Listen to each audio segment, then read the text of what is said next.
বলতে পারে না ওরা দেখি আমার সব আছে কিন্তু মা নাই, আমার মায়ের আদর থেকে আমরা বঞ্চিত। আরে একটা মা সন্তানের যে কত আপন, ও টাকাওয়ালা বাবারা, ও বৃদ্ধ বাবাজিরা, ও ব্যবসায়ী বাবারা, ওই মা বাবার চোখের পানি আজকে তুমি টাকার মালিক, বাড়ির মালিক, গাড়ির মালিক। ওরে আল্লাহর বান্দারা, যার বাবা নাই তার দোয়ার দরওয়াজা একটা বন্ধ, যার মা নাই তার দোয়ার দরওয়াজা দুটোটা বন্ধ হয়ে গেছে। আর যার মা বাবা এখনো আছে, মোনাজাতের পরে বাসায় গিয়া দেখবা মা ঘুমায় না, বাবাও ঘুমায় না, সন্তানের অপেক্ষায় বারবার বলে বাবা আয়, তাড়াতাড়ি আয়, খানাও খাই নাই তুমি আসবা বলিয়া। আজকে যার মা নাই, বাবাও নাই, ও যখন দরওয়াজার কিনারে গিয়া দাঁড়াবে, দেখবে পাশের ঘরে যখন মা আওয়াজ দেয়, তখন ওই এতিমের কলিজাটা ছিঁড়িয়া যাবে। ওর বাবা আর জীবনে দেখবে না, মাও দেখবে না। ও আমার কলিজার বাবারা, ও ছাত্র ভাই, স্কুলে পড়ো, কলেজে পড়ো, চাকরি করো, ব্যবসা করো, ওরে আমি তোমাকে বলবো, ওই মা বাবার দোয়া ছাড়া জীবন সফল হবে না। ওই মা বাবার চেহারাটাও কি মনে পড়ে না? ওই মা বাবারে যারা কষ্ট দিয়া কাঁদাইছো, ওরে আল্লাহর বান্দারা, এখনো সময় আছে, দোয়া চাও। ও আমার কলিজার যুবক, ও শাহীবাজারের মুসলমান বাবারা, ও পর্দার আড়ালের মা বোনেরা, কার জন্য জীবন কাটাইয়া বুড়া হইছ? দিন নাই রাত নাই, কার জন্য এত কষ্ট করো?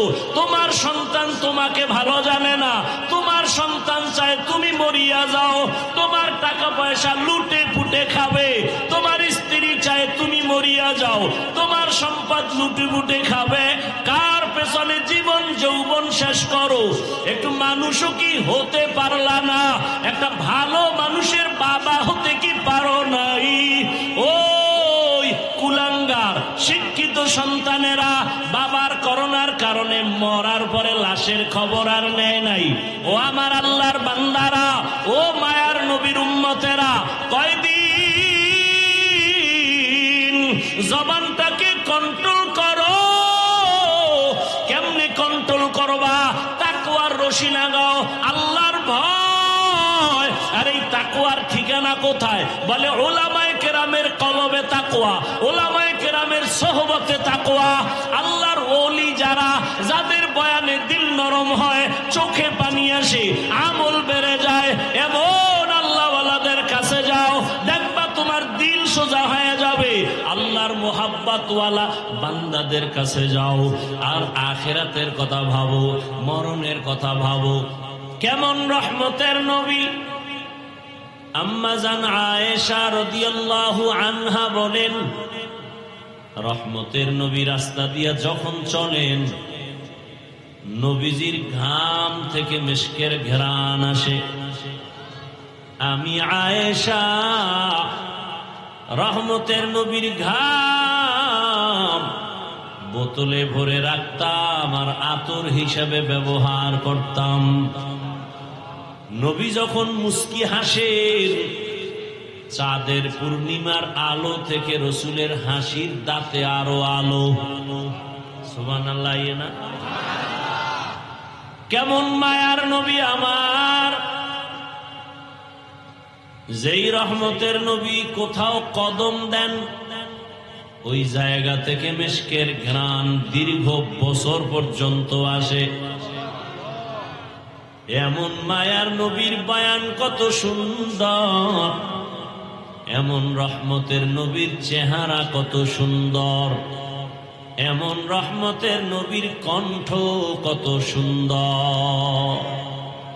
সেই নবীকে দেখলো বয়ান শুনলো, একই দস্তারখানে বসে খাইলো, পাশাপাশি থাকলো। একদিনের একবার না, টানা 13টা বছর। এরপরেও কপালে কালেমা জুটে নাই। এর নাম কপাল। এর নাম কি? 13 বছর বয়ান শুনছে, একই দস্তারখানে খাইলো, দেখলো জানলো আব্দুল্লাহর সন্তান মুহাম্মদ কেমন। সব জানার পরে, বয়ান শোনার পরেও কালেমা পড়ে নাই। এমন নিকৃষ্ট বেঈমান কপাল পোড়ার নাম জানেননি? বলেন।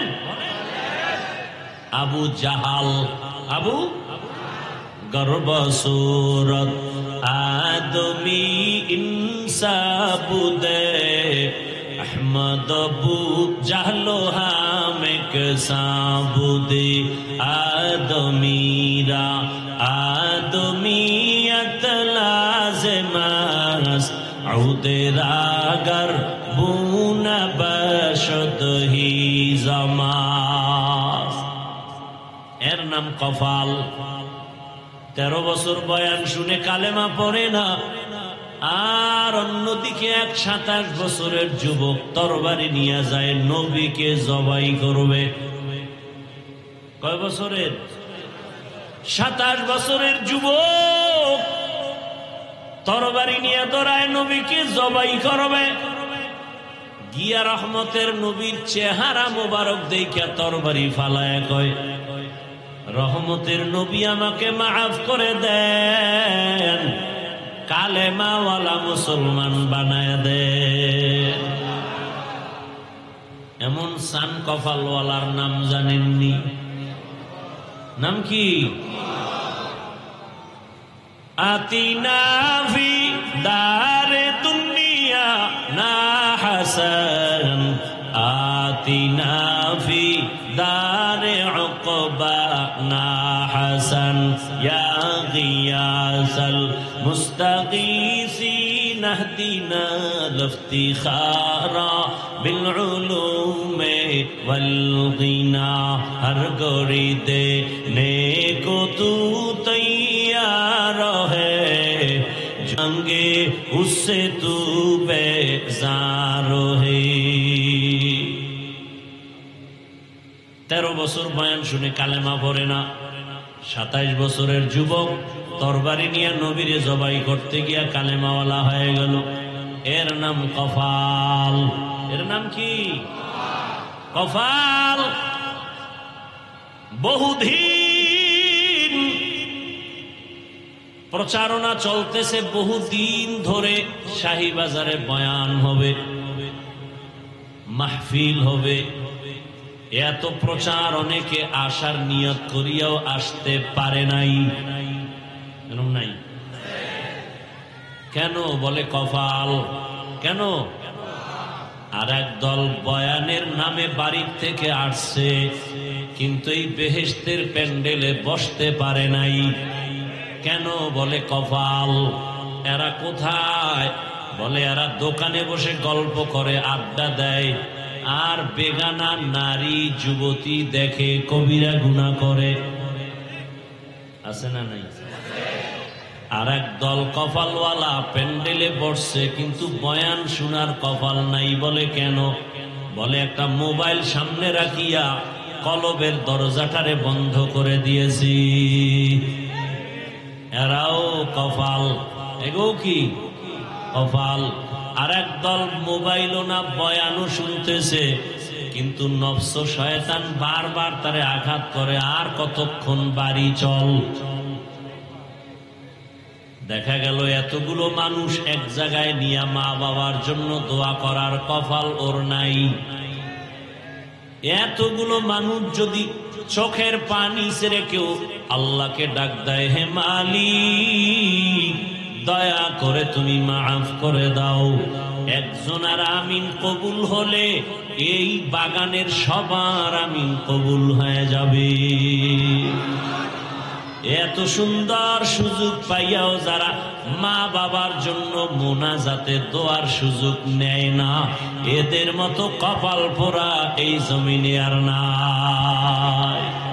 আতিনা ফি দারে দুনিয়া না হাসান, আতিনা ফি দারে উকবা না হাসান, ইয়া গিয়াসাল মুস্তাগীসিন ইহদিনা লিফতিখারা বিল উলুমে ওয়াল গিনা। হর গোরি দে নেকো তু তৈয়ার है, जो न मांगे उससे तू बेजार है।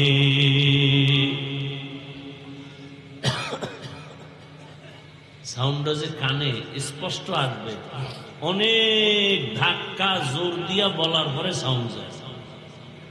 এত কষ্ট করে কথা বলা যায়?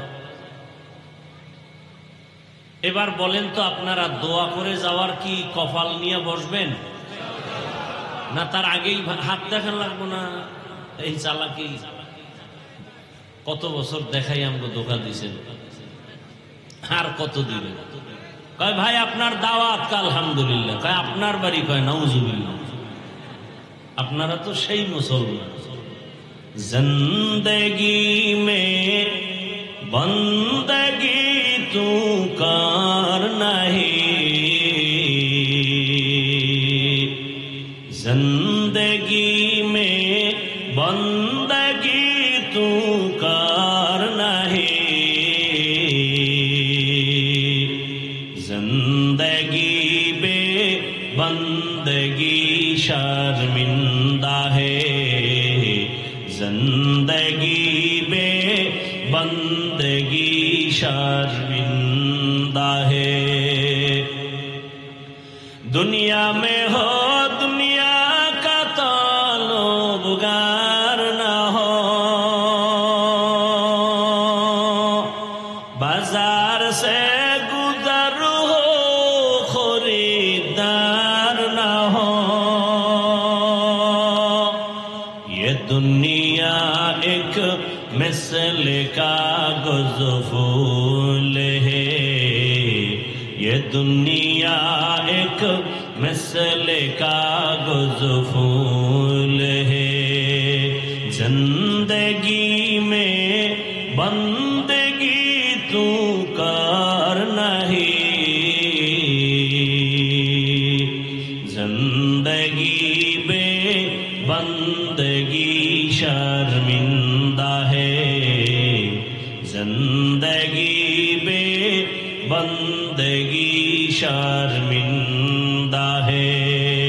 जिंदगी में बंदगी कुन बंदगी, बंदगी बे जिंदगी शर्मिंदगी। আমি যে একটা আয়াত পড়ছি বয়ানের শুরুতে, দুইটা আয়াত একটা হাদিস, না দুইটা হাদিস, সেই শুরুতে দুই আয়াত দুই হাদিস দিয়ে আজকে বয়ান করব। তার এখন পর্যন্ত ধারেও যেতে পারি না, অর্ধেক বয়ান হয়ে গেছে। এই অর্ধেক বয়ান কি করলাম, প্যান্ডেল আর আপনাদের মনোযোগকে ঠিক করলাম এই অর্ধেক টাইমে। কার কপাল আবু জাহাল মার্কা আর কার কপালটা ওমরের মতো, এটা টের পামু মোনাজাত পর্যন্ত। এতক্ষণ কপাল ঠিক করার বয়ানে অর্ধেক শেষ। বাংলা বুঝেননি? এবার বুঝেন আপনারা কেমন চান কপাইলা, যে শুধু আপনাদের অন্তরের মনোযোগটা এদিকে ঘুরানোর জন্য, একুরেট ভাবে কিছু কথা শুনবেন, সেই মন ঠিক করার জন্য আমার এত টাইম গেল। এরপরেও যদি কেউ উঠিয়া যায়, এরপরেও যদি কেউ অমনোযোগী হয়, তাহলে বোঝা গেল আবু জাহাল এখনো মরে নাই।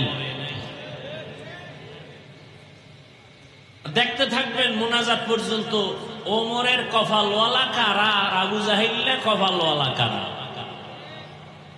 দেখতে থাকবেন। তবে দোয়া করি আল্লাহ ওমরওয়ালা কপাল আমাদেরকে দান করুন। এইবার আমার আয়াত আর হাদিসের তর্জমাটা বলি, তারপরে কিছু ব্যাখ্যা আপনাদের আগ্রহের উপরে। ইনশাআল্লাহ মোনাজাত পর্যন্ত ধৈর্য হবে, আল্লাহ তৌফিক দান করেন। ইয়া আইয়ুহাল্লাযীনা আমানুত্তাকুল্লাহা ওয়া কুলু কাওলান সাদীদা। আল্লাহ বলেন, হে মুমিন, তোমরা আল্লাহকে ভয় করো, তাকওয়া অর্জন করো, এবং জবান দিয়া যা বলো সঠিক শালীন ভাষায় বলো।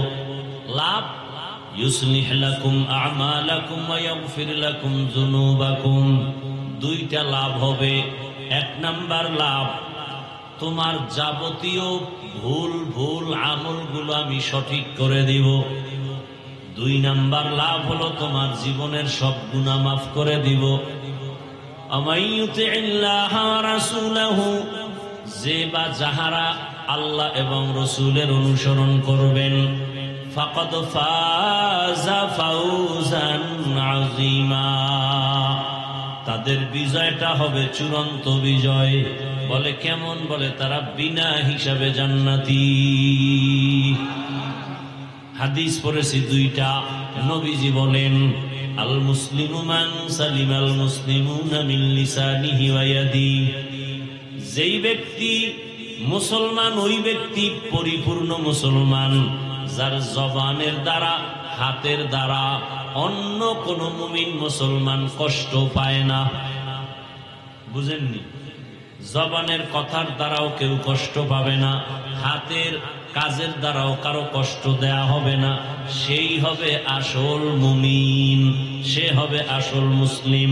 আর একটা হাদিস পড়েছি, নবীজি বলেন, মাইয়াজমান লিমা বাইনা লাহিয়াইহি ওয়া মা বাইনা রিজলাইহি আজমান লাহুল জান্নাহ।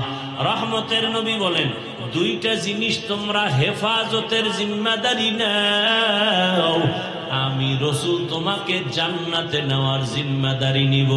কয় জিনিস? এক হলো দুই ঠোঁটের মাঝে জবানের হেফাজত করো, দ্বিতীয় হলো লজ্জাস্থানের হেফাজত করো। এই দুইটার হেফাজত যারা করবা, আমি নবী ওয়াদা দিলাম, তাকে আমি জান্নাতে নেওয়ার জিম্মাদার হয়ে গেছি। আয়াত দুইটা, হাদিস দুইটার তরজমা শেষ। আলোচনার বিষয় দুইটা। এক নম্বরে আল্লাহকে ভয় করো, দ্বিতীয় হলো জবানকে হেফাজত করো, জবানকে হেফাজত করো। আল্লাহ তাআলা সূরা আহজাবের এই আয়াত, আল্লাহ তাআলা কেন বললেন জবান হেফাজত করো, কান হেফাজত করো কেন বলেন নাই, হাত হেফাজত করো কেন বলেন নাই, জবানের কথা কেন বললেন? বলে পুরা বডির মধ্যে জবান হলো একটা কঠিনতম অস্ত্র। জবানের মতো অস্ত্র তেমন কঠিন নাই। কঠিন এক অস্ত্রের নাম জিহ্বা।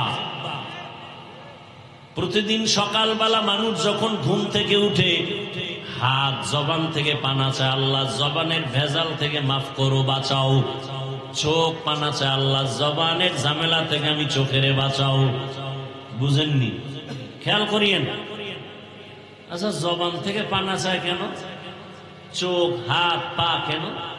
কয় ঝামেলাটা আগে জবানে বাজায়, এরপরে হাতের উপরে ফিডা শুরু হয়। ঠিক নি?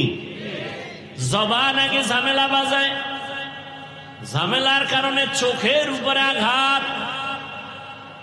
জবানে যদি ঝামেলা যুক্ত কথা না বলে তো হাত নিরাপদ, পা নিরাপদ, চোখ নিরাপদ। জবান এমন একটা কঠিন ঝামেলা যুক্ত অস্ত্র।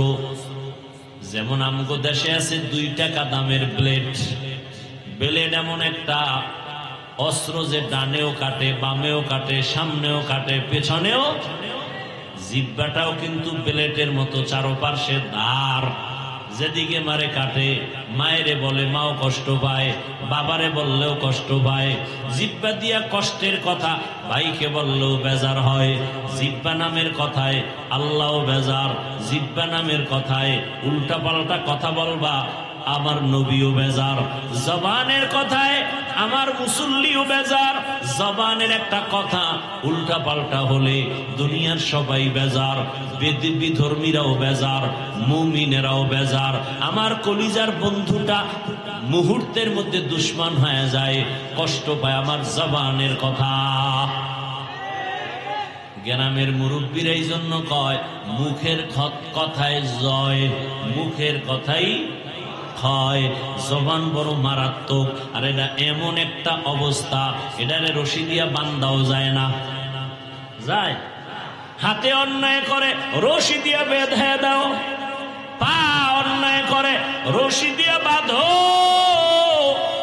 চোখ অন্যায় করে কালা চশমা লাগাও, পট্টি লাগাও, কান অন্যায় করে কানের ছিদ্র বন্ধ করো, ওখানে আর অন্যায়ের কোনো আওয়াজ যাবে না।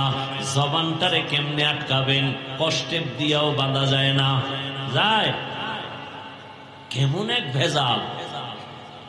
পা আটকানো যায়, হাত আটকানো যায়, কান আটকানো যায়, চোখ আটকানো যায়, জবানটারে আটকানো যায় না।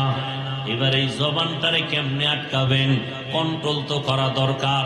আমগো সমাজে যত ঝামেলা, হাতের দ্বারা যেই ঝামেলা না হয়, জবানের দ্বারা তার থেকে বেশি হয়। যত ঝামেলা জবান দিয়ে না। রাজনীতির ময়দানে ঝামেলা কেন? কয় অমুকে এই কথা বলছে। ওয়াজের ময়দানে ঝামেলা কেন? বলে জবান দিয়া অমুকের কাফের বলছে। ঠিক নি? জবানের কথা বড় ভেজাল। পুরা শান্ত পরিবেশ অশান্ত হয়ে যায় জবানের একটা কথার দ্বারা। কি? মাত্র একটা কথা, কেমন যেন পুরো দেশটা উল্টা পাল্টা হয়ে গেছে। কথা বল না কেন? কিসের কথা?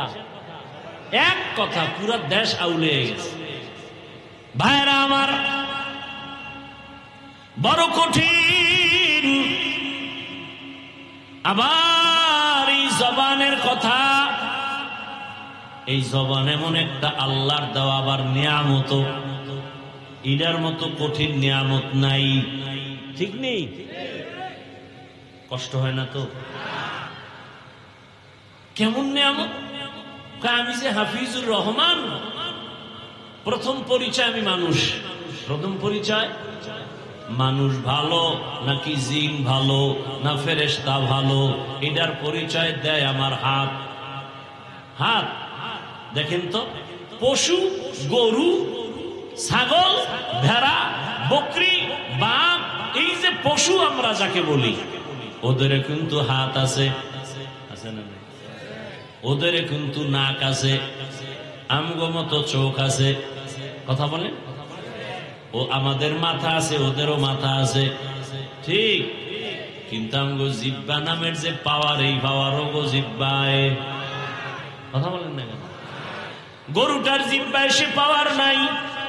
বাঘ আমার মতো হাজারো মানুষকে মুহূর্তে দমন করে দিতে পারে, কিন্তু আমার জিব্বায় যেই পাওয়ার আছে, সারা দুনিয়ার বাঘের জিব্বায় সে পাওয়ার নাই। আছে? নাই। কেমন দয়ার মালিক আমার আল্লাহ! সারা দুনিয়ার গরু গরম হয়ে গেলে পুরা শাহী বাজার গরম, কিন্তু ওর জিব্বায় ওই পাওয়ার নাই। আমি মানুষের জিব্বায় যে পাওয়ার, আমি মানুষ, আমার পরিচয় হলো জবানের মাধ্যমে। আমি কথা বলতে পারি, আমি হায়ওয়ানে না তেক, আমি কথা বলনেওয়ালা হায়ওয়ান। ওই পশুর থেকে আমার আলাদা হয়ে গেল। এবার মানুষ পরিচয় দিলাম জবান দিয়া। এবার আমি কি ভালো মানুষ না খারাপ মানুষ, তাও পরিচয় হবে হাতের দ্বারা না, জবানের মাধ্যমে, কথার মাধ্যমে। আমার কথার দ্বারা প্রমাণ হবে আমি হিন্দু না, বৌদ্ধ না, খ্রিস্টান না, ইহুদি না, আমি যে মুসলমান। পরিচয় হবে আমার জবান।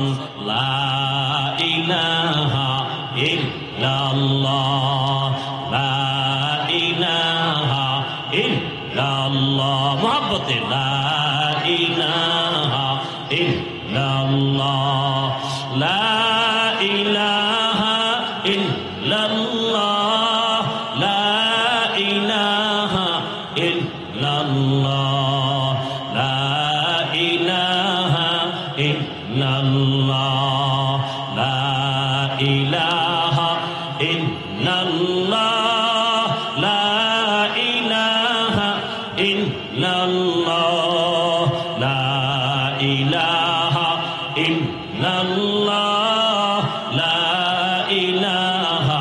ইল্লাল্লাহ, লা ইলাহা ইল্লাল্লাহ। পরিচয় হলো আমি কি? কালেমার দ্বারা কি পরিচয় হইল? আমি একজন মুসলমান। আমার পরিচয় হলো জবানের দ্বারা পরিচয় দিলাম আমি মুসলমান। ঈমানের প্রথম সিঁড়ি হলো ইকরার বিল লিসান। জবানে স্বীকার করো, কালেমা পড়ো, তাহলে প্রমাণ হবে তুমি আমি কি? মুসলমান। এবার মুসলমানের মধ্যে আমি আলেম নাকি আমি গায়রে আলেম, আমি কি শিক্ষিত আমি কি অশিক্ষিত, প্রথম পরিচয় হবে আমার জবানের কথার মাধ্যমে, ঠিক নেই? এরপরে আলেম পরিচয় হলো, এরপরে আমি ভালো আলেম না খারাপ আলেম, আমার কথার মাধুর্যতায় পরিচয় দিবে আমি সন্তান ভদ্র নাকি অভদ্র, আমি সভ্য নাকি অসভ্য, আমি সুন্দর নাকি অসুন্দর, আমার আখলাক কেমন, আমার আমল কেমন, আমার কথার দ্বারা প্রথম পরিচয় হবে, ঠিক কিনা? তাহলে জবান কত বড় নেয়ামত। আসেন আরো একটু বুঝাবার চেষ্টা করি। দুনিয়াতে আসার পরে এই যে মাউত সামনে নিয়ে কথা বলি, বিদ্যুতের বাতি জ্বলে, আমার কথাগুলো টেনে টেনে হর্ন আমার কথা দূরে সরায়, এই মাইক বন্ধ হয়ে যাবে, লাইট বন্ধ হয়ে যাবে, ইউনিট নষ্ট হয়ে যাবে, ইউনিট মাইক নষ্ট হয়ে যাবে, পুরান হয়ে যাবে, অকেজ হয়ে যাবে, পার্স নষ্ট, ফেলে দেওয়া হবে। এরপরও সচল থাকলেও সারা রাত মাইক চালানো যাবে না, আবার চালাইতে গেলে ফ্যানের বাতাস দিয়া ঠান্ডা করো, না হয় মেশিন গরম হয়ে গেলে তার মার ঘুরে যাবে, আওয়াজ আর চলবে না। কিন্তু তাকায় দেখো হে মুমিন, এই দুনিয়াতে আসার পরে জিহ্বা নাড়াইয়া কত হাজার কোটি কথা সাপ্লাই দিলাম। কে? কত হাজার কোটি কোটি কথা সাপ্লাই হলো এই জিহ্বার দ্বারা। ভালো করে বুঝো, এই জবানের দ্বারা এত কথা সাপ্লাই হলো। একবারের জন্য আমার গাল ব্যথা করে, ঠোঁট ব্যথা করে, মাথা ব্যথা করে, জিহ্বা নামের এই অস্ত্রটা কখনো ব্যথা করে না। এরে আল্লাহর বান্দা, আমি গাড়ি চালাই, আমার গাড়ি এখান থেকে টেনে দেশের আর এক প্রান্তে আমাকে নিয়ে যায়, এত যে দৌড়াই, গাড়িটার চাক্কা চলে, ওই গাড়ি চালানোর জন্য একটা ইঞ্জিন আছে না নাই? গাড়ি কি ইঞ্জিন ছাড়া চলে? একটা ইঞ্জিন আছে, তবে ইঞ্জিনটাও এমনি চলে না, এটারে তেল দেওয়া লাগে, শেষ হয়ে গেলে আবার তেল, শেষ হয়ে গেলে আবার অকটেন, আবার পেট্রোল, আবার ডিজেল, না হয় আবার গ্যাস ঢুকাও। আল্লাহ যে আমার এই জিহ্বা নামের একটা মেশিন দান করেছেন, এই জিহ্বা নাড়াইয়া নাড়াইয়া আমি আমার হাত দিয়া মায়ের যত কাজ করি, এই খেয়াল করেন, আমি আমার হাতের দ্বারা মা বাবার যত কাজ করে দেই, মা বাবা ওই পরিমাণ খুশি না। জিহ্বা দিয়া আম্মু বইলা ডাক দিলে মা যেই পরিমাণ খুশি। একটা সন্তান জিহ্বা দিয়া আম্মু ডাকবে না, খালি কাজ করবে, মা বাপ খুশি হবে না। শিশু বেলা থেকে যখন আমি কথা বলতে জানি না, কথা বলা যখন শুরু করছি, ওই সময় আমার ছোট মুখে আম্মু ডাকের মজা আলাদা, ঠিক নেই? ওই সময় আমার আব্বু ডাকের মজা আলাদা, এখন যে ডাকি সেই মজাও আলাদা। ওই সময়ের মজা এমন মজা, ওই সময় যেই বাচ্চাগুলো আম্মু বলিয়া ডাকে না, ওই সময় যেই বাচ্চারা আব্বু বলে ডাকে না, বাবার মনে বড় কষ্ট। আমাদের কাছে অনেক আল্লাহর বান্দারা দোয়ার জন্য এসে কয়, আমার সন্তানের 5 বছর, আব্বুও কয়া ডাকে না, আম্মু বলে ডাকে না। বারবার মনে চাই সন্তানেরটা আব্বু বলে ডাকবে, আম্মু বলে ডাক দিবে। জবান দিয়ে কথা বলো, কথা বললেই খুশি। আল্লাহ বলে, দেখ বান্দা, এই জিহ্বা নাড়াইয়া কত কোটি কোটি কথা বলতেছি, এক সেকেন্ডের জন্য জিহ্বা ব্যথা হয় না, কথা বন্ধ হয় না। কত মানুষ ঘুমের মধ্যেও জিহ্বা নাড়ায় কথা কয়।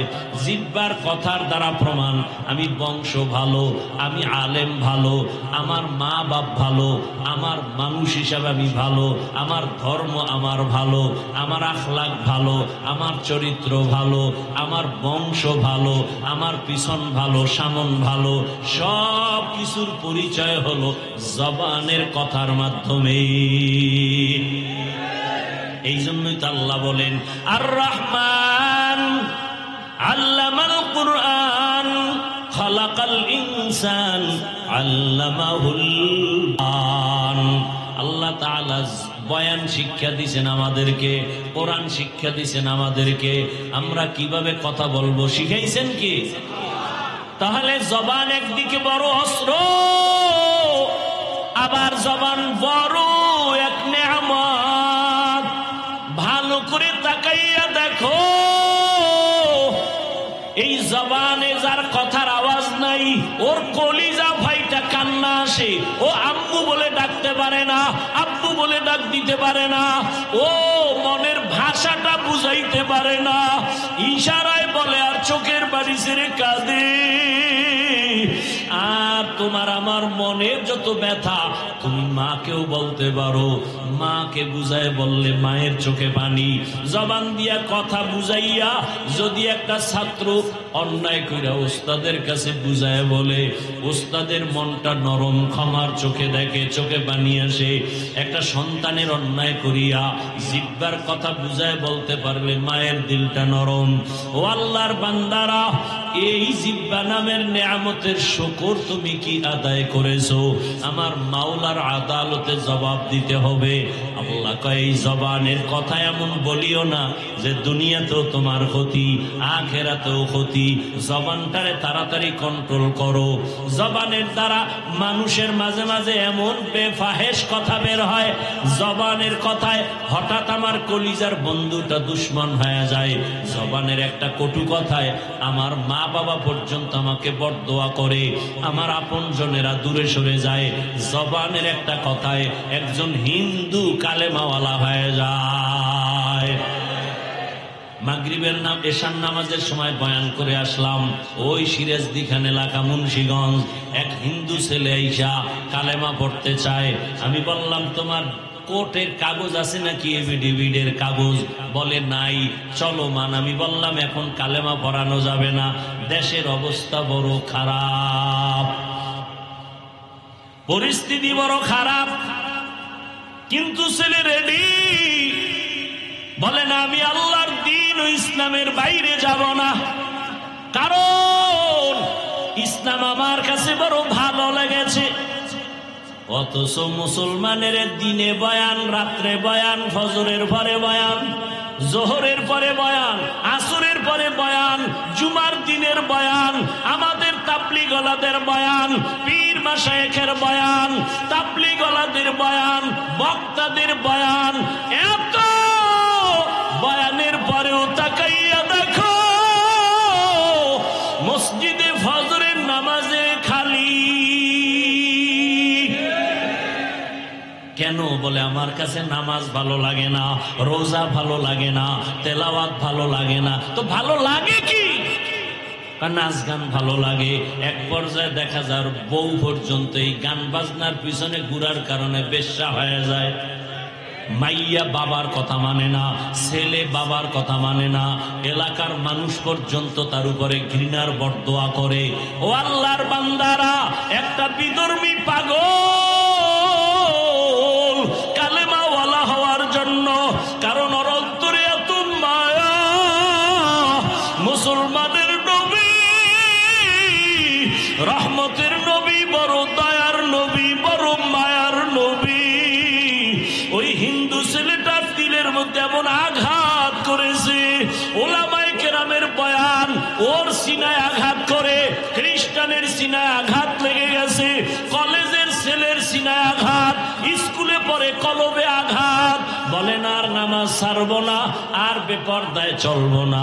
অথচ কিছু মুসলমানের এমন হালাত, আল্লাহ জানে, নবীও চিনে, কোরআনও বুঝে, এরপরও হুজুরের গালি দেয়, নামাজও পড়ে না, রোজাও রাখে না, অন্যে নামাজ পড়ে তাও ভাল লাগে না, অন্যে দাড়ি রাখে তাও পছন্দ করে না, অন্যে পর্দা করে তাও পছন্দ করে না, নিজে এক টাকার সহযোগিতাও মাদ্রাসা মসজিদে করে না, বরং বারবার ভেজাল লাগায়, মুসলমানের বদনাম সারা জায়গায় ছড়ায়, আর কয় ইসলাম মানতে চাই না, আমাদের ইসলাম মানার দরকার নাই, কোরআন পড়ানোর দরকার নাই, বয়ান করার দরকার নাই। আছে না নাই? কত বড় নিকৃষ্ট কপাল পরা!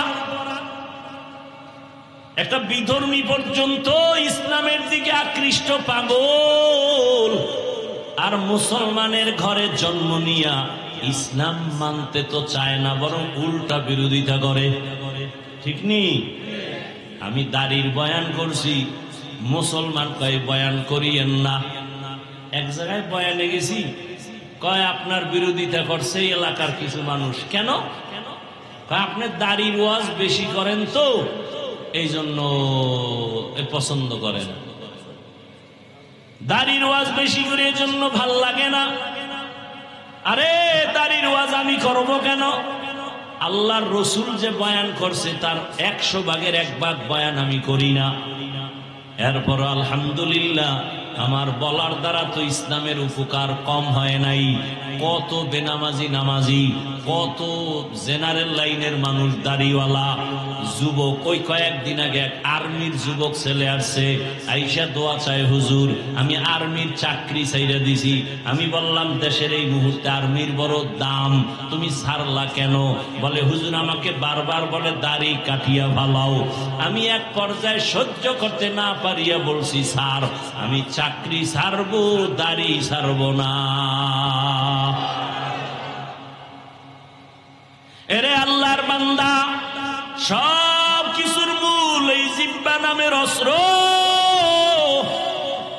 এই একটা জিহ্বা দিয়ে কত দিকে দৌড়ায়। এই জিহ্বা দ্বারা, এই একটা জিহ্বা দ্বারা অপরিচিত যুবক আর অপরিচিত মাইয়া, যুবক জিহ্বা দিয়া কয় তোরে বিয়া করবো, মেয়েটা বলে কবুল, সাক্ষী থাকলে বিয়া রেডি। কথা কন না কেন? সাক্ষী লাগবে না? না সিফা সাফায় কবুল হইলে হবে না? জবানের কথায় কবুল হয়ে গেছে। একটা বিধর্মী খালি বলছে লা ইলাহা ইল্লাল্লাহ, সাথে সাথে ইসলামের পতাকায় আসছে।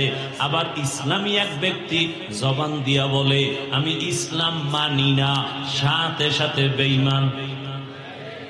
দেখছেন নি কারবার? জবানের একটা কথা দিয়া অপরিচিত মেয়েটাকে বলছে কবুল। এখন কি হইছে? এই মেয়েটা তার স্ত্রী। আবার একদিন ঝগড়া লাইগা ডাক দিয়ে ওই একই জিহ্বা দিয়ে কয় তালাক, শেষ।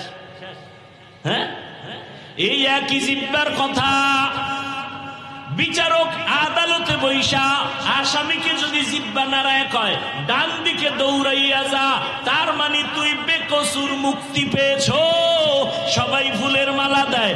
আবার ওই একই বিচারপতি জিহ্বা নাড়াইয়া যদি আসামিকে বলে বাম দিকে যা, তার মানে জেলখানায় যাও। একই জিহ্বার আওয়াজ, কারো মুক্তি, কারো জেলখানায় চলে যায়। একই জিহ্বার আওয়াজ। আমার এক কথায় বউ তালাক, আবার এক কথায় অপরিচিত মাইয়া স্ত্রী হয়ে যায়। আমার এক কথায় বেঈমান থেকে মুমিন, আবার জবানের একটা কথায় মুমিন থেকে বেঈমান। বুঝেননি কথা? তাহলে জিহ্বার পাওয়ার কেমন? কত পাওয়ার ওয়ালায় জিহ্বা। ভাইরা আমার, এই জবানের তেলাওয়াত এত আকর্ষণীয়, মজার তেলাওয়াত। জিহ্বা দিয়া যত সুন্দর করে তেলাওয়াত করে, মানুষের দিল চুম্বকের মতো টানে। আবার এই জিহ্বা নাড়ায় কতজনে গান গায়, মানুষ বিরক্ত বোধ করে, খারাপ জানে। এই জবান দিয়া প্রশংসা করে, এই জবান দিয়া বদনাম করে। ঠিক নেই? একই জিহ্বার কত কাম। আল্লাহ কয় ভালোটা যদি ধইরা রাখতে চাও জবানটারে কন্ট্রোল করো। ভালো মানুষের পরিচয় দিতে হলে জবান কন্ট্রোল করো। ইমানের পরিচয় দিতে চাইলে জবানটারে কন্ট্রোল করো। কয় জবানটারে কেমনে কন্ট্রোল করি? হাতের তো বান্দা যায়, চোখ আটকানো যায়, জিহ্বা আটকানো যায় না, এটা রশি দিয়া বাঁধাও যায় না, কষ্টেপ লাগানো যায় না, সুপারগুলো লাগানো যায় না। আল্লাহ কয় এইটাকে আটকানোর একটা মেডিসিন আমি মাওলার কাছে আছে, আমি তোরে মেডিসিনটা দিলাম। ওই মেডিসিনের নাম হলো তাকওয়া। হরকে দারদ খৌফে হকদার দিল মাদাম জন্নতুল মাওয়া দেহত রামাকাম জুজবা হক চি জে মখাজ ইনসুজা ফজলে উ আমস্তে দরজুম লা জাহা। ভাইরা আমার, আল্লাহ তাআলা বলেন এই জিহ্বা কন্ট্রোল করার একমাত্র মেডিসিনের নাম তাকওয়া। এজন্য আয়াতের শুরুতে আল্লাহ বলেন জবানকে কন্ট্রোলের আগে বলে আমি আল্লাহকে ভয় কর। আল্লাহকে ভয় করার নাম তাকওয়া। এখানে যদি আমি আপনাদের প্রশ্ন করি আপনারা কারা কারা আল্লাহকে ভয় করেন, আমি প্রশ্ন করলে সবাই হাত উঠায় বলবে হুজুরদের থেকে বেশি আমরা ভয় করি। অথচ ফজর পড়ে নাই, জোহর পড়ে নাই, আসর পড়ে নাই, মাগরিব পড়ে নাই, এশার নামাজও পড়ে নাই। মোনাজাতের পরে গিয়া মোবাইল চালাবে, দরজা লাগাইয়া মোবাইল হাতে নিয়া চোখের জেনা, অন্তরের জেনা, জবানের জেনা, হাতের জেনা, সারা রাত মোবাইল হাতে নিয়া গুনা গুনা গুনা, ফজরও পড়ার খবর থাকবে না। সেও বলে আমি আল্লাহকে ভয় করি। আবার একদল নামাজ পড়ে সুদ খায়, সেও বলে আল্লাহকে ভয় করি। আর একদল গরিবের উপরে জুলুম করে, সেও বলে আমি আল্লাহকে ভয় করি। আর একজনে বেপরদায় আড্ডা দেয়, সেও বলে আমি আল্লাহকে ভয় করি। আমি নামাজ পড়ি, পর্দা করি, হালাল খাই, আমিও বলি আমি আল্লাহকে ভয় করি। দুই ভয় কি সমান? আসলে তুমি ভয় কি জিনিস বুঝো না। শুনো, আমি সব জায়গায় উদাহরণ দেই। ও পর্দার আড়ালের মা বোনেরা, ও যুবক, ও বৃদ্ধ বাবাজি, কান লাগাইয়া শুনো। একটা সন্তান মা বাবাকে ভয় করে, বলে তার প্রমাণ কি? মা বাবার সামনে অন্যায় করে না। একটা ছাত্র শিক্ষকের ভয় করে, প্রমাণ কি? শিক্ষকের সামনে ছাত্র অন্যায় করে না। ঠিক নেই? কেন? মাইরের ভয়। আল্লাহর কসম, জমিনে কোন আল্লাহর গোলাম যদি আসলেই আল্লাহকে ভয় করে, ওই বান্দা গলায় ছুরি লাগাবে, দাড়ির মধ্যে কোনোদিন অস্ত্র লাগাবে না।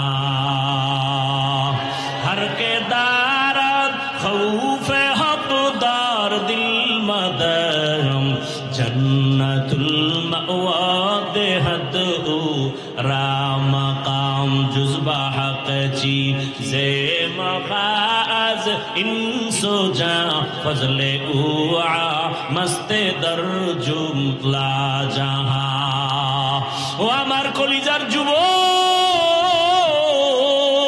কয়দিন বাহাদুরি করে দুনিয়াতে চলবা?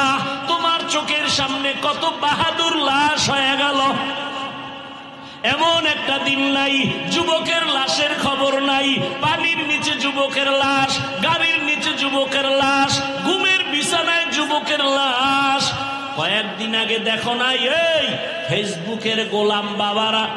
কয়েকদিন আগে দেখছো এক আল্লাহর বান্দা বিদেশে চাকরি করিয়া টাকা পয়সা অলংকার নিয়া ঢাকা এয়ারপোর্টে আসছে, বাড়ি যাবে বেড়াবার জন্য ছুটি নিয়ে আসছে। এয়ারপোর্টে তার সন্তান পরিবার গাড়ি নিয়ে হাজির। ওই বেচারা যুবক টাকা পয়সা অলংকার সব টলিমলি নিয়ে সব হাদিয়া নিয়ে গাড়ির মধ্যে উঠিয়া বাড়িতে রওনা। সন্তান হাতে পাইয়া চুমু খায়, কত আনন্দ। আনন্দ করতে করতে স্ত্রী সন্তান নিয়ে বাড়িতে গাড়ি চলছে, অনবরত গাড়ি চলে। চলতে চলতে চলতে চলতে বাড়ির পার্শ্বে আর একটু সময় বাকি আছে, হঠাৎ করে আমার মাওলার কুদরতের খেলা, ড্রাইভার গাড়িটা পানির মধ্যে ফেলে দিয়েছে। তোমরা ফেসবুক ওয়ালারা অনেকে জানো, কিন্তু আকাম করতে করতে কলব নষ্ট হয়ে গেছে। এগুলো দেখাও অনেকের কলবের মধ্যে ধাক্কা লাগে না, অনেকে জানেও না, অথচ সারা দুনিয়ার বাঙালিরা দেখছে আর চোখের পানি ফেলছে। ওই আল্লাহর বান্দা গাড়িটা পানির মধ্যে পড়িয়া যাওয়াতে স্ত্রী জায়গায় মরে গেল, সন্তানও মরে গেল। ওই বিদেশি যুবক হাতের মধ্যে টাকা অলংকার নিয়া হাউ মাউ করে কাঁদে, আর মিডিয়ার সামনে বলে, দীর্ঘ বছর বিবাহ করিয়া ঘরে থাকতে পারি নাই, মানুষ বিয়া করিয়া বিবি বাল বাচ্চা নিয়া একসাথে থাকে, খাইয়া না খাইয়া একটা আনন্দ আছে। আমি আনন্দ মাটি করিয়া টাকার জন্য বিদেশ গেলাম, আজকে আমি স্বর্ণ অলংকার নিয়া আমার বিবি পরিবার নিয়া শান্তির আনন্দ করার জন্য ছুটে নিয়ে আসলাম। আমার কপাল কেন এত খারাপ, আমার হাতের উপরে আমার কলিজার সন্তানটা মরিয়া গেল, আমার সন্তানে আমার চোখের সামনে আমার স্ত্রী চলিয়া গেল। আমার এখন এই টাকা দিয়া কি হবে, আমার অলংকার দিয়া কি হবে, আমার মতো কপাল পোড়া কেউ নাই। আধা ঘন্টা গাড়ি টানলে বাড়ির দরজা রেডি, কিন্তু আমার মাওলায় এমন বাড়ি নিছে, আমার বাড়িওয়ালারা নাই, আর আমি এখন একা বাড়ি চলবো। আমি ঘরে যাইয়া কি করব? আমার ঘরের দরজা কান্না করা শুরু করবে, কারণ আমার আপন বাচ্চাটা চলে গেল, আমার স্ত্রী চলে গেল। এই সংসারের বাগান যে সাজাইছে সে যদি না থাকে, আমি বেঁচে থেকে কি লাভ হবে? ও আমার যুবক বাবারা, ও ব্যবসায়ী বাবারা, ও চাকরিজীবী বাবারা, চোখের সামনে এত কিছু দেখো, আর কত গুনাহ করবা। আমার মাওলার কথা কি তোমার দিলে ধাক্কা লাগে না? আমরা মনে করছো ওলামায়ে কেরাম বুঝি মিথ্যা বলি, আল্লাহর কোরআন বুঝি সত্য না। কেন বিশ্বাস করো না রে বাবা? মহামারী করোনার কথা কি মনে নাই? স্কুল কলেজ বন্ধ, চাকরি বন্ধ, ব্যবসা বন্ধ, দোকান বন্ধ, ফ্যাক্টরি বন্ধ, রাস্তাঘাট গাড়ি চলাচল বন্ধ। একবারও কি তোমার মনে নাই ওই কঠিন সময় একটা মাদ্রাসাও বন্ধ হয় নাই? মনে আছে? একটা মাদ্রাসাও বন্ধ হয় নাই, একজন আলেম না খাইয়াও মরে নাই। ওই সময় করোনা যাকে ধরে ফেলেছে, বাবার করোনা, ছেলে কাছে যায় না, মরার ভয়। ওই সময় ছেলে শিক্ষিত কুলাঙ্গার, বাবার করোনা, এক পর্যায়ে বাবা মরেই গেল। ওই সময় এলাকার গরিব কিছু ছেলেদের টাকা দিয়া কয়, যা বাবার লাশটা রাস্তায় ফেলে দিয়া আস। রাস্তায় ফেলে দিছে, ছেলেরা দরজা লাগায় দিছে, জানালা লক করে দিছে। বাবার লাশ রাস্তায় ফালানোর পরে তাকাইয়াও দেখে নাই কুলাঙ্গার সন্তান। বাবার লাশটা কি কুকুরে খাইলো না জানাজা হলো, একবারও দেখে নাই। ও শাহীবাজারের মুসলমান বাবারা, ও পর্দার আড়ালের মা বোনেরা, কার জন্য জীবন কাটাইয়া পুরা হইছ? কার জন্য এত কষ্ট করো?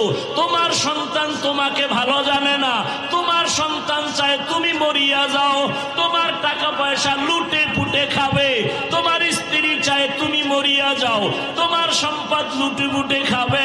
কার পেছনে জীবন যৌবন শেষ করো? একটু মানুষও কি হতে পারলা না? একটা ভালো মানুষের বাবা হতে কি পারো নাই? ওই কুলাঙ্গার শিক্ষিত সন্তানেরা বাবার করোনার কারণে মরার পরে লাশের খবর আর নেয় নাই। ওই সময় আমার দেশের কিছু পুলিশ ভাইরা আর সিংহবাগ টুপিওয়ালা আলেম ওলামারা এই দেশের সেই সময় করোনার টাইমে শত শত লাশ আলেম ওলামারা কাঁধে নিলেন, গোসল করাইলেন, এরপরে জানাজা পড়াইলেন, কবরে দাফন করলেন। শত শত লাশ আমার দেশের টুপিওয়ালা ওলামায়ে কেরাম কাঁধে নিয়া জানাজা পড়াইয়া দাফন করলেন। জানেননি আপনারা একজন হুজুরেও করোনায় মরে নাই। মিথ্যা বলছি? এরে বাবা, এরপরও হুজুরদের তোমার ভাল লাগে না? কারে তোমার ভালো লাগবে বলো? নবী তো আর এসে বয়ান দিবেন না, আবু বকর এসে বয়ান শোনাবেন না, ওমরে ফারুক আর বয়ান শোনাবেন না। ওলামায়ে কেরাম ছাড়া কোরআন হাদিসের বয়ান শোনার আর পথ খোলা নাই। সেই আলেমদের বয়ান শুনিয়াও যাদের অন্তর সোজা হবে না, তোমার কপাল বুঝি পুড়িয়া গেল। এরে আল্লাহর বান্দারা, ভালো করিয়া বুঝো। এই আমি প্রায় মাহফিলে বলি, সরকারি যারা চাকরি করেন, বেসরকারি যারা চাকরি করেন, আপনাদের ডিউটি কত ঘন্টা জানেননি? কয় ঘন্টা? এই মনে হয় কিছু জানে না, সব বুজুর্গ হয়ে গেছে। সরকারি বেসরকারি চাকরি যারা করে 8 ঘন্টা ডিউটি। নিম্নে বেতন কত? ধরে নেন 17-15 হাজার, 20 হাজার। 8 ঘন্টা ডিউটি, 15 থেকে 20 হাজার টাকা বেতন। আবার টেবিলের নিচে কত মুক্তা পাওয়া যায়? কথা বলেন না কেন? টেবিলের নিচে কত মুক্তা? 8 ঘন্টা ডিউটি, আবার বেতন নিম্নে 20 হাজার, আবার টেবিলের নিচে কত হারাম শুকর। এবার আমাকে আপনারা জবাব দেন, আপনাদের আশেপাশের মসজিদে ইমাম সাহেবরা কয় ঘন্টা ডিউটি করে? বলেন না কেন? এটা বলতে কষ্ট লাগে না? জানেন না ইমাম সাহেবরা মসজিদে কত ঘন্টা ডিউটি করে? 24টা ঘন্টা। বলেন বেতন কত দেন? হ্যাঁ, 5000। শহর এলাকায় একটু বেশি হতে পারে, গ্রাম অঞ্চলে গিয়া গতকাল এক জায়গায় জিগাইলাম, কয় 2500। ইমামের বেতন, খতিবের বেতন 3000। 24 ঘন্টা ডিউটি, তাও আবার রিমান্ডের মতো রাখে। রিমান্ড, জোহরের নামাজে ইমাম সাহেব নাই, রাস্তায় খাড়াইয়া আসরের সময় কয়, ও ইমাম সাহেব, জোহরের সময় গেছিলেন কই? ইমাম সাহেব কয়, কে তুমি? আমি রিক্সা চালাই। তোমার এত পাওয়ার কেন? কয়, মাসে 5 টাকা বেতন দেই। এরকম বেয়াদব নাই? 24 ঘন্টা ডিউটি, বেতন 5000। উঁচু পর্যায়ে থাকলে 10,000, তাও মাসে মাসে দেওয়া হয় না। বাকি আর বাকি, সভাপতি দেয় 100 টাকা। কথা বল না কেন? সেক্রেটারি দেয় 50 টাকা। এইভাবে খয়রাত কইরা কইরা উঠাইয়া একজন ইমাম খতিবের বেতন দিতে হয়, রিমান্ডের মতো রাখে। বলেন এর মতো জুলুম কি দুনিয়াতে আর হতে পারে? 24 ঘন্টা ডিউটি। ইমাম সাহেবের মনে হয় একটু ওভার টাইম আছে গার্মেন্টসে, না? হ্যাঁ, দুনিয়ার সব ওভার টাইম করে, ইমামের 24 ঘন্টায় ওভার টাইম কই? এরপর ইমাম সাহেব এই জুলুমের শিকার হইয়া কোনদিন কেউরে গালি দিছেনি? কোনদিন জুমায় বলছে, আপনারা যদি আমার বেতন 30,000 না করেন, আসরের নামাজের থেকে এই সূরাগুলো উল্টা পড়া হবে? বলছে? কোনদিন কোন কমিটির বিরুদ্ধে মানববন্ধন করেছে? করে নাই। বরং যখনই মোনাজাত দেয়, কলিজা ভরে দোয়া করে, আল্লাহ এলাকায় শান্তি দাও, অসুস্থ রোগী সুস্থ বানাও, কবরওয়ালাদের জান্নাত দাও, ব্যবসায়ীদের ব্যবসায় বরকত দাও। এরপরেও এই জমিনে যারা বলে হুজুরেরা খারাপ, আমি বলি তোমার 14 বংশের রক্ত সবার খারাপ। রক্ত ভালো না, তাড়াতাড়ি রক্তের চিকিৎসা কর, রক্তের ভিতরে ক্যান্সার ঢুকেছে। ও আমার আল্লাহর বান্দারা, ও মায়ার নবীর উম্মতেরা, কয়দিন জবানটাকে কন্ট্রোল করো। কেমনে কন্ট্রোল করবা?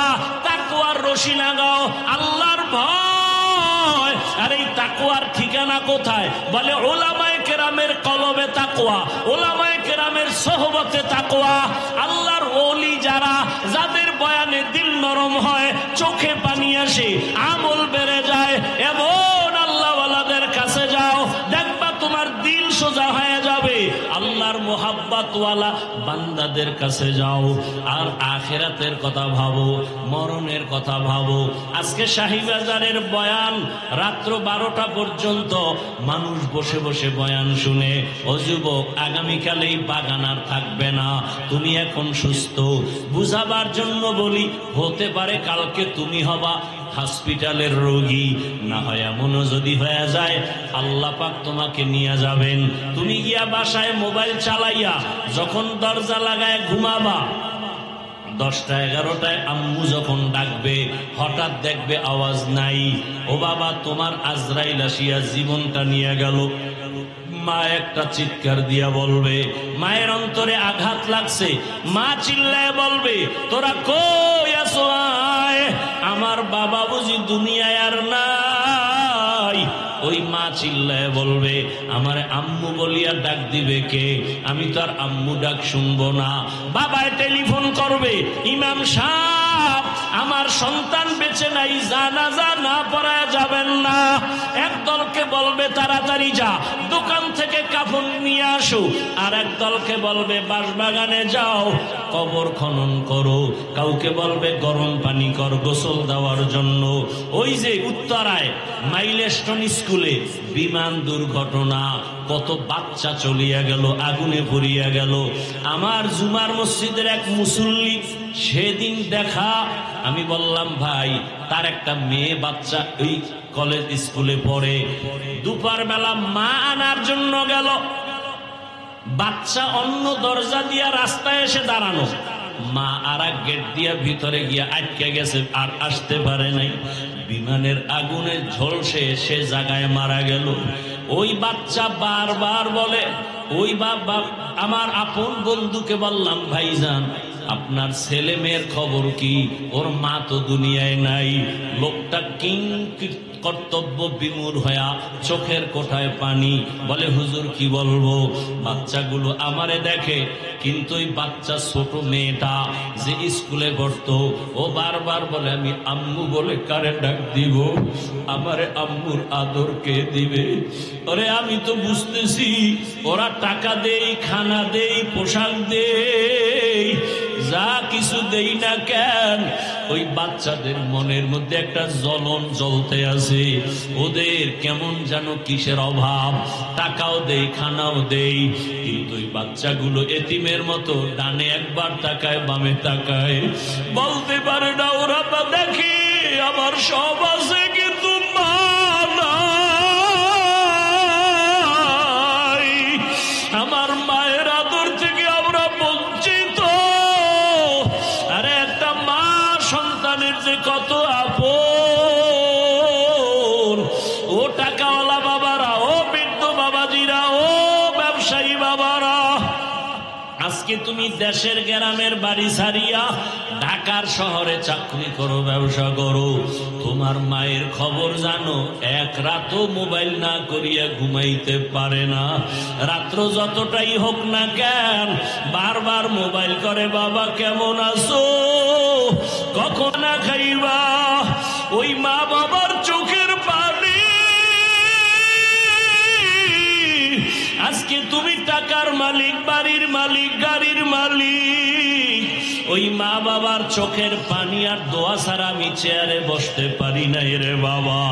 বাড়ির মধ্যে মা কত মেহমান খানা খাওয়ায়, গোশত পাকায়, কিন্তু মা নিজে খায় না। আমার সন্তান একটা আমার কিনারায় নাই। ও আল্লাহর বান্দারা, এই ময়দানে কারা জানি মা হারায় ফেলছো, কে জানো বাবারে হারায় ফেলছো। ওরে আল্লাহর বান্দারা, যার বাবা নাই তার দোয়ার দরওয়াজা একটা বন্ধ, যার মা নাই তার দোয়ার দরওয়াজা দুটোটা বন্ধ হয়ে গেছে। আর যার মা বাবা এখনো আছে, মোনাজাতের পরে বাসায় গিয়া দেখবা মা ঘুমায় না, বাবাও ঘুমায় না, সন্তানের অপেক্ষায়। বারবার বলে বাবা আসবা বলিয়া। আজকে যার মা নাই বাবাও নাই, ও যখন দরওয়াজার কিনারে গিয়া দাঁড়াবে, দেখবে পাশের ঘরে যখন মা আওয়াজ দেয়, তখন ওই এতিমের কলিজাটা ছিঁড়িয়া যাবে। ওর বাবা আর জীবনে দেখবে না, মাও দেখবে না। ও আমার কলিজার বাবারা, ও ছাত্র ভাই, স্কুলে পড়ো, কলেজে পড়ো, চাকরি করো, ব্যবসা করো, ওরে আমি তোমাকে বলবো, ওই মা বাবার দোয়া ছাড়া জীবন সফল হবে না। ওই মা বাবার চেহারাটাও কি মনে পড়ে না? ওই মা বাবারে যারা কষ্ট দিয়া কাঁদাইছো, ওরে আল্লাহর বান্দারা, এখনো সময় আছে, দোয়া চাও। ওই মা বাবার চোখের পানি ছাড়া তোমার জীবনের তালা খুলবে না। ও যুবক, ওই মা বাবার সাথে বেয়াদবি করিও না। যদি কোনো অন্যায় করিয়া থাকো, আল্লাহর কাছে ক্ষমা চাও, 2 ফোঁটা চোখের পানি ছেড়ে কাঁদো। তোমার মতো কত যুবক তাকায় দেখো, স্কুলে কলেজে পড়িয়াও নামাজ ছাড়ে না। তুমি নিজেরে জিজ্ঞাসা করো, তুমি কেন পারো না? তোমার মতো সন্তান রাস্তায় গাড়ি চালায়, নামাজ ছাড়ে না, বলো বাবা তুমি কেন নামাজ পড়তে পারো না? তোমার মতো কত যুবক র্যাব, আর্মি, পুলিশ, বিডিআরের চাকরি করে, ডাক্তার, প্রফেসর, ইঞ্জিনিয়ার, 5 বেলার নামাজ পড়ে।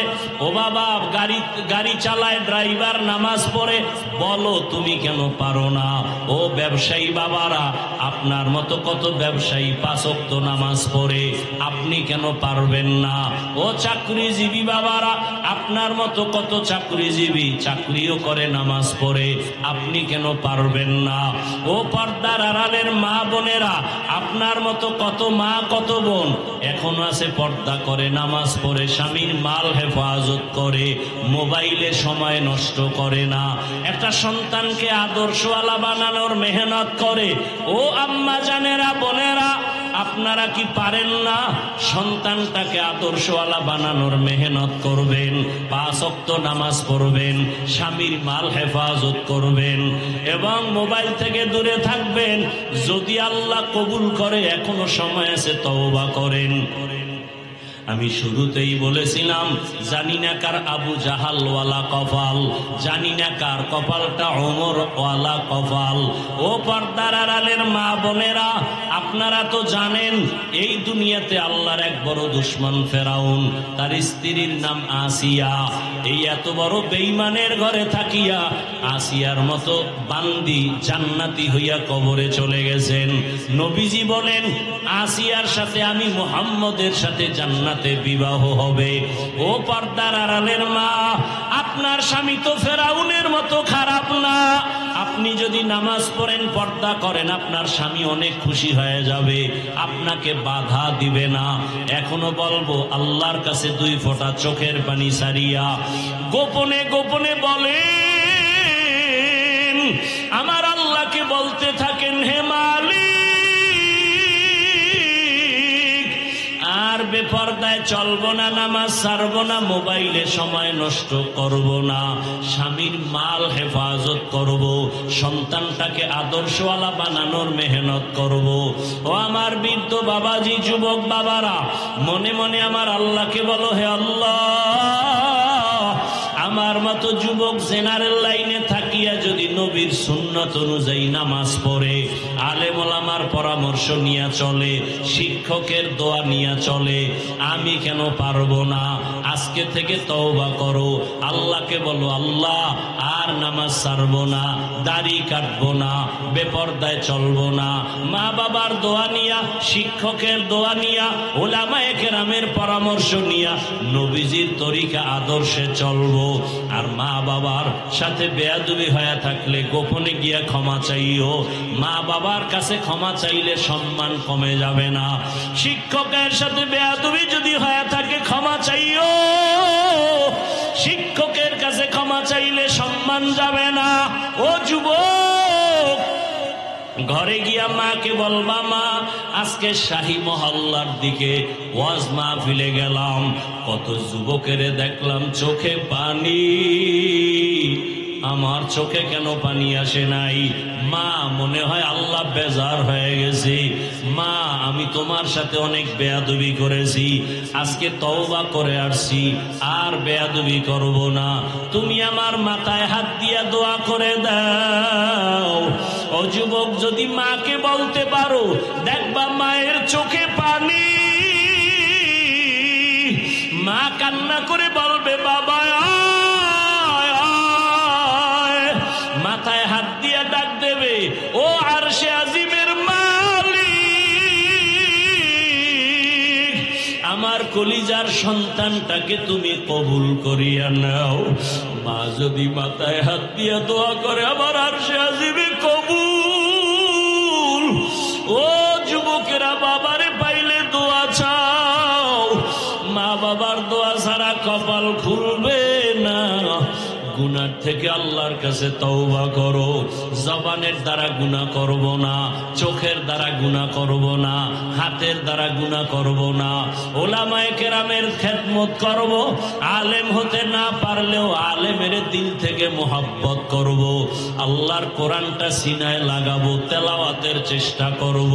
ও আল্লাহর বান্দারা, তওবা করার যদি অন্তরে নিয়ত থাকে, মুনাফিকি না থাকে, খাঁটি অন্তরে তওবা করলে আমার মাওলা কুদরতের দ্বারা কবুল করে নিবেন। তওবার নিয়ত যাদের আছে, মুনাফিকি নাই, আল্লাহর মোহাব্বতে তওবার নিয়তে দুটো হাত আমার আল্লাহকে দেখায় দাও।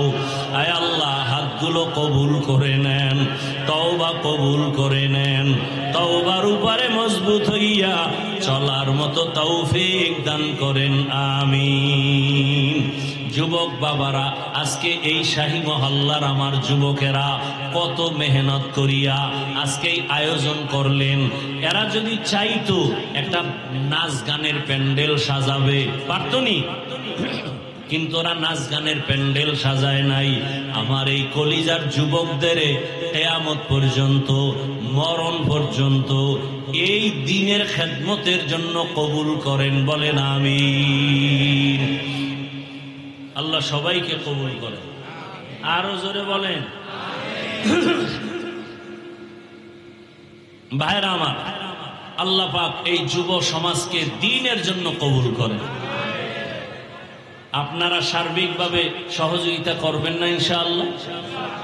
আমি বলছি, আলেম হতে না পারলেও আলেমদের দোয়া নিয়ে চলবেন, আলেমদের সহযোগিতা করবেন। রাজি আছেন ইনশাআল্লাহ?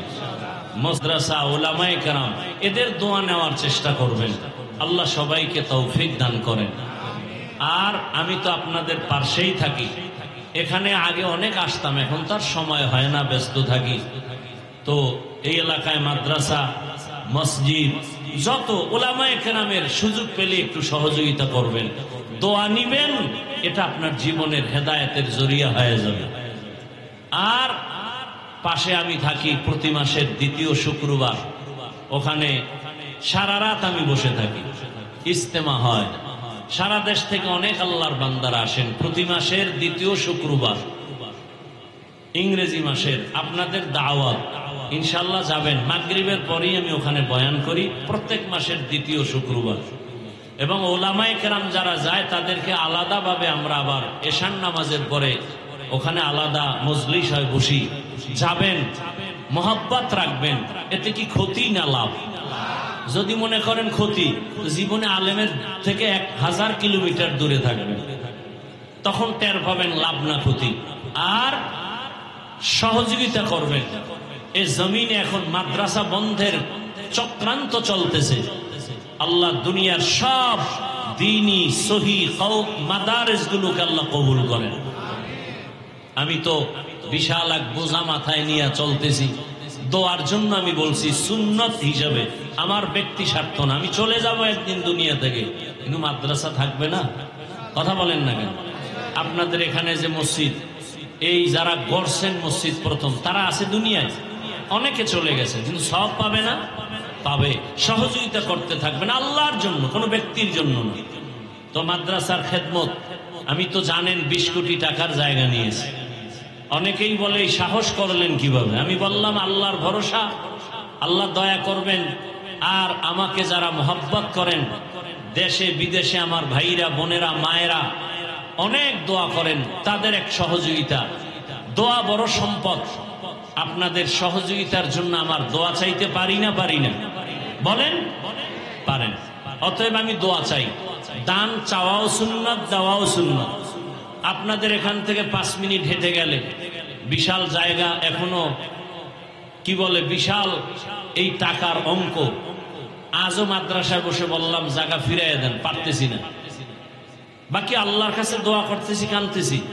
আপনারা দোয়া করবেন আল্লাহ পাক কোরআনের বরকতে দ্বীনের জন্য এই প্রতিষ্ঠানকে আল্লাহ কিয়ামত পর্যন্ত কবুল করেন এবং এই জায়গার অর্থের ব্যবস্থা আল্লাহ করে দেন। তবে কেউ যদি মনে করেন যে এত টাকা কে দিবে, না, আমি চাই গরিবের 5 টাকায়ও বরকত বেশি। আপনারা যদি পারেন, আমাদের ওখানে হিসাব করলাম এক জায়নামাজ পরিমাণ জায়গা 40,800 টাকা, আর 1 স্কোয়ার ফিট জায়গা 5,100 টাকা। যদি আপনারা পারেন বিকাশে, অ্যাকাউন্টে বা আপনার বন্ধু বান্ধব থেকেও যদি পারেন, দ্বীনের স্বার্থে দিবেন। এখানে কোনো ব্যক্তি না, আল্লাহর দ্বীনের জন্য দিবেন। আর কমপক্ষে না পারেন 1000 টাকাও যদি পারেন, 500 টাকাও পারেন, আমি এখানে কালেকশনের জন্য বলি নেই, দিলে আপনারা মোনাজাতের পরে বসেন, আপনারা ওখানে গিয়ে দিয়ে আসবেন। আপনারা আমার প্রতিবেশী, আমি আপনাদের মেজবান, মোহাব্বতের সাথে আমি বলছি আপনারা যাবেন এবং দোয়া করবেন, সহযোগিতাও করবেন। মা বোনদেরকেও বলছি। তবে এখানে আমার কাছে একটা হ্যান্ডবিল আছে, এটায় সবকিছু লেখা আছে, ব্যাংকের অ্যাকাউন্ট নাম্বার, বিকাশ নাম্বার। যারা কিছু দিতে চান যে হ্যাঁ আমি পরে দিব, একটা হ্যান্ডবিল মোনাজাতের পরে স্টেজ থেকে নিবেন। পরে আপনি 1000 পারেন, 500 পারেন, 5000 পারেন, 1 স্কোয়ার ফিট জায়গা 5,100 টাকা আপনারা যে কোনো সময় দিয়েন। আল্লাহ পাকের কাছে দোয়া করি এবং আপনাদের দোয়াও চাই। আল্লাহ পাক যেন এই দ্বীনের খাদেমের মধ্যে আমাদের অংশ নেওয়ার তৌফিক দান করেন। কেউ যদি মনে করেন নগদ দিবেন, তো এখানে কার্ড আছে 5,100 টাকা 1 স্কোয়ার ফিট, এবং কুপনও আছে 1000 টাকা, 500 টাকা। যদি কেউ মনে করেন যে আমি 1000 টাকা দিয়ে গেলাম, তো স্টেজ থেকে মোনাজাতের পর একটা কুপন নিয়ে নিবেন। দিবেন না নাই, তবে একটা হ্যান্ডবিল নিয়ে যাবেন। যদি পারেন পরে দিয়েন। সর্বোপরি দোয়া চাই আল্লাহ পাক আপনাদেরকেও মৃত্যু পর্যন্ত আল্লাহর দ্বীন, ইসলাম, কোরআন, হাদিসের খেদমত করার তৌফিক দান করেন। দোয়া করি এই মাহফিলের জন্য, এলাকাবাসীর জন্য, মা বোনদের জন্য। পার্শ্বে কবরস্থান না, কোথায়? এই সাইডে না, কবরস্থানের জন্য দোয়া করি। আল্লাহ পাক রব্বুল আলামিন আমাদের এই কবরওয়ালাদেরকে জান্নাত দান করুন। আর সামনে কিন্তু বিশাল ইমানের পরীক্ষা। আমরা চেষ্টা করব আল্লাহ যেভাবে রাজি থাকেন, রসুলের আদর্শ, দেশেরও খেদমত হতে হবে, দ্বীনেরও খেদমত হতে হবে। মানুষ, জান, মাল, ইজ্জত, কয়টা হলো? জান, মাল, ইজ্জতের